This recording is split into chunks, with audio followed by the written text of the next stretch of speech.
Hi, friends. Joel Pal Papadale here once again with another installment of the series Christ versus Culture.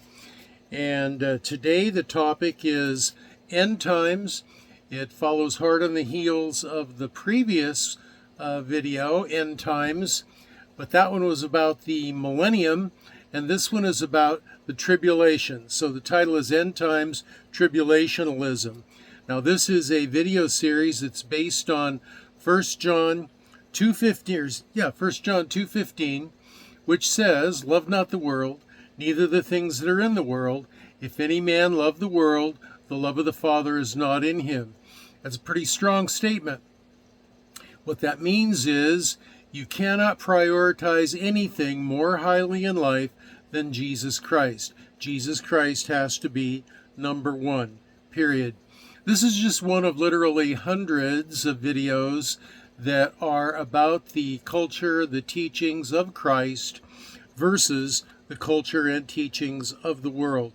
You can see lots of different topics on the playlist about that. Now, the purpose of this is twofold: to edify and build up the body of Christ in teachings about Jesus and about the Bible, and also to leave a legacy of content for after the rapture, when there'll be a lot of people left behind and the Christian church is taken out of the world. Those people left behind are going to want to know a little more something about what the Bible teaches, so the Holy Spirit can direct them here. Now, who am I?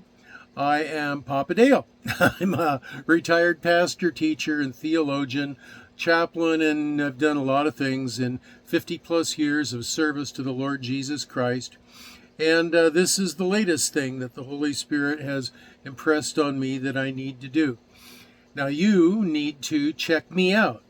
I've made a video, Intro to Papa Dale, video number 0 on any of the Bible-related playlists, that tells a little bit about my education background and my Christian service background.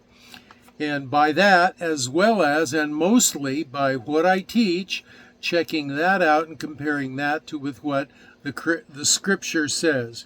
That's the main reason that you, or the main way that you check out anybody that claims to be a Bible teacher. So the topic today is End Times Tribulationalism.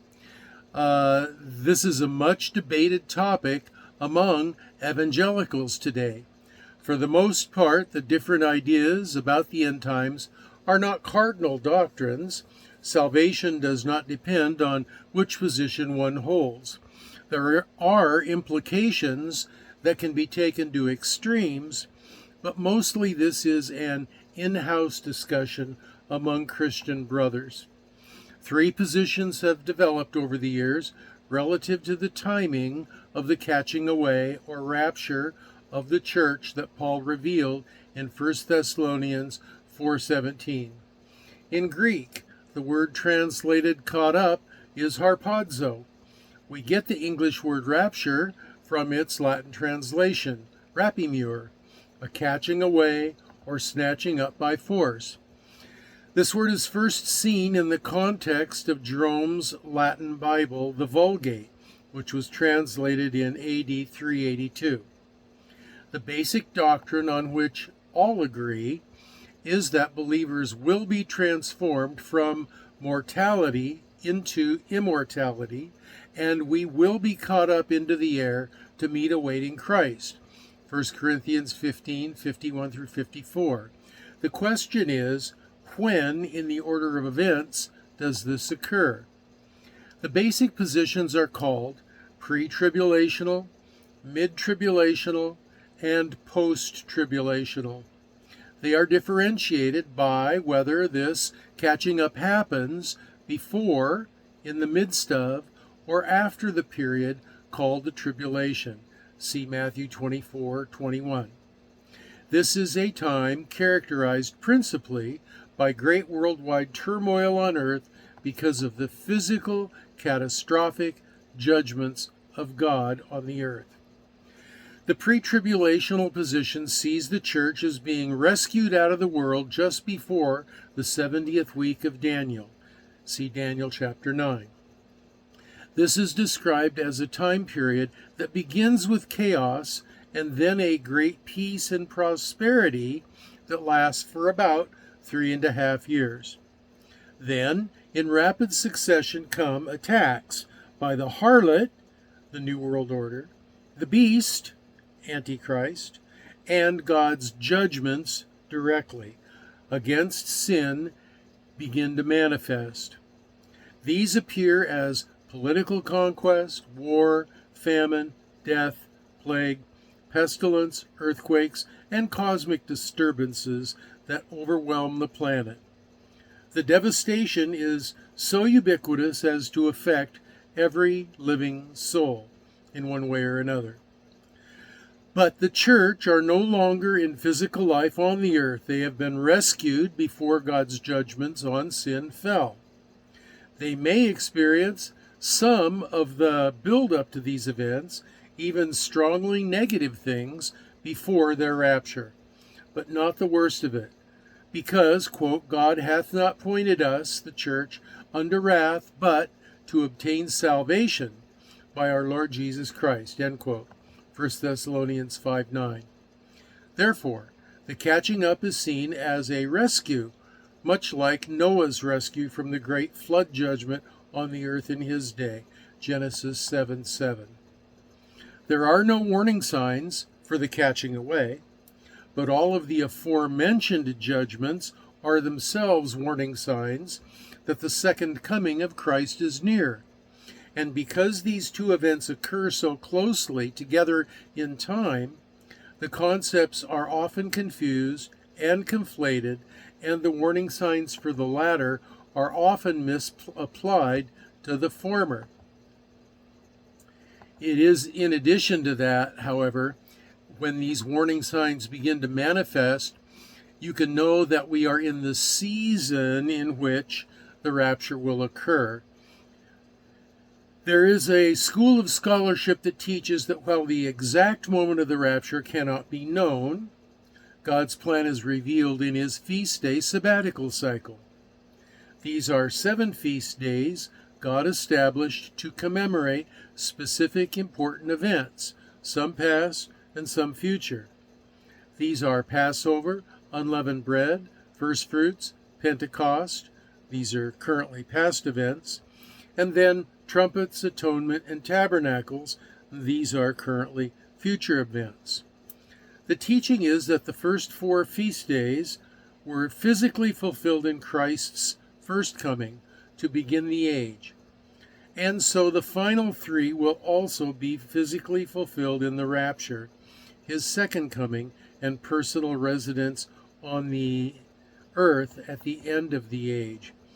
And the first place that these feast days, these modaim, these appointments with Yahweh are spoken of in detail is in Leviticus chapter 23. Nevertheless, the catching away of the church and the second coming of Christ are 2 different events with 2 very different purposes and 2 very different conclusions. The catching away is to rescue the church. This is said to be the comfort Paul speaks of in 1 Thessalonians 4:18. The believers become immortal and meet Christ in the air. He is seen only by believers, leaving a mystery for those left behind to wonder over, namely, where did the millions of Christians go? They are instantly transformed from mortality to immortality, taken to heaven, and then given rewards and enjoy the marriage supper. See John 14, verse 3, 1 Corinthians 15, 51 through 54, 1 Thessalonians 4, 16 through 18, and 2 Thessalonians 2, verse 1. The second coming is Christ's return to judge the earth. Sometime after the rapture, the church returns following Christ to earth. He comes as the powerful judge, righteously angry at sin, He is seen by all living people, Revelation 1:7. He touches down on the Mount of Olives, Zechariah 14:4. And we observe as he destroys his enemies, Matthew 24 and 25, Luke 21, Mark 13, Revelation 19:11 through 21. The mid-tribulation position is similar to the pre-tribulational. Both see the tribulation period as the prophetic fulfillment of the 70th week of Daniel, Daniel 7. Both see the tribulation period as divided into halves. Pre-tribulationists see the beginning of the first half as marked by three events. 1, the rapture resurrection of the dead in Christ and the living in Christ. 2, the beginning of the seal attacks. And 3, the beginning of the ministry of two supernaturally protected witnesses in Jerusalem. Mid-tribulationists see the rapture resurrection occurring later, and this period beginning at point number 2 mentioned above. The witnesses will minister for 1260 days, 3.5 years, be murdered, resurrected, and taken to heaven. The witnesses being taken to heaven is seen as a type, by this position, for the mid-tribulation rapture of the church. The second half of the tribulation is the most extreme, according to this position. This begins with 1, the murder of the two witnesses, 2, the abomination of desolation that pollutes the restored temple, Daniel 9:27, and 3, the rule of the beast, or the Antichrist, for the last 42 months, and the 7 trumpet disasters, 3 woes, and 7 bowls of the wrath of God. Mid-tribulationists see the church as being rescued at the middle of this time period. It is left on earth, the church that is left on earth during the first half to be either purified by or protected from the disasters, depending on the interpreter. A less popular but growing idea is called the pre-wrath rapture. It is virtually identical to the mid-tribulational position, but has variations in the possible timing of the events. Its principal point is that believers will not be on the earth when the bowls of the wrath of God are poured out. The post-tribulational position sees the church as going through the tribulation. The rationale is found in the idea that the church must be purged of any last vestiges of sin. Support is seen in the parable of the 10 foolish virgins. Awaiting the bridegroom to arrive, some of the wedding congregants were not as prepared as others and ran out of lamp oil in the middle of the night. They left to buy more, but upon their return, found the marriage supper had already begun without them, and they were shut out. The pushback on this idea is that the parable teaches the wisdom of readiness, not a doctrine of exclusion of certain believers. If you're saved sufficiently to be raptured, is the pre-tribulational position. The church is purified by the blood and work of Jesus on the cross, not by a purification added to the work of Christ by persecution. Justification is declared because God accepts believing dynamic faith as righteousness. See Romans 4:3-5. Sanctification, or the process of becoming Christ-like, is progressive. It is a different concept than justification. No one fully achieves that until we are translated, and the final stage of that is the work of God, not of ourselves.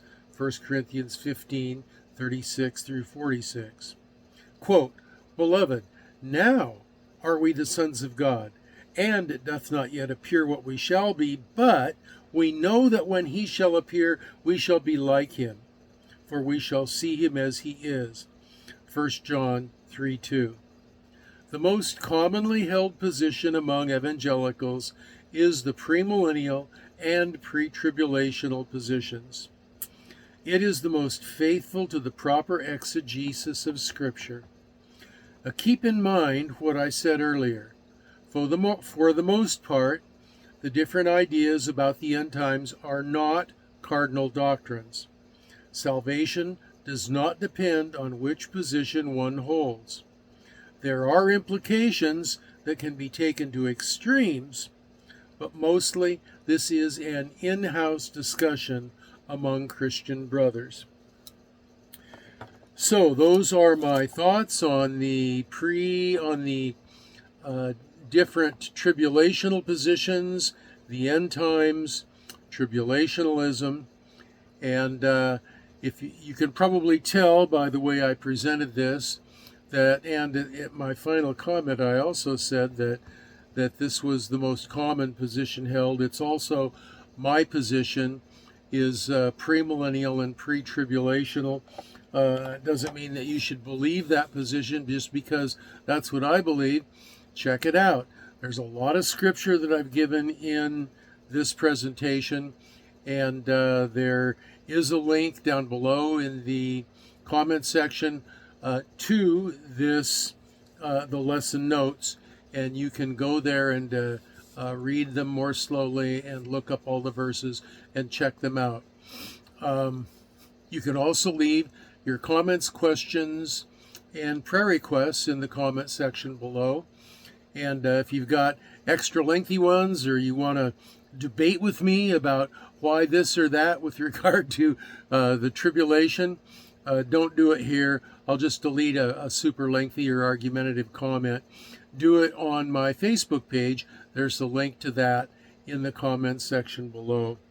Now the next video, I don't know what it is for sure. The Holy Spirit always surprises me and redirects me sometimes to write a new article, and that's the one I end up posting on YouTube.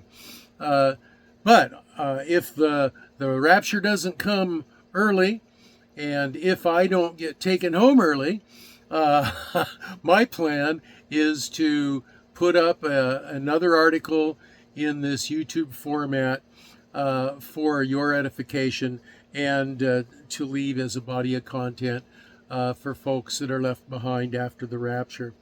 So I do plan on another one, and until you see me on the next video, until I see you, this is Papa Dale signing off for now and saying that until we meet again, I am going to pray for you that you will be well and that you will be blessed. 2 thumbs up.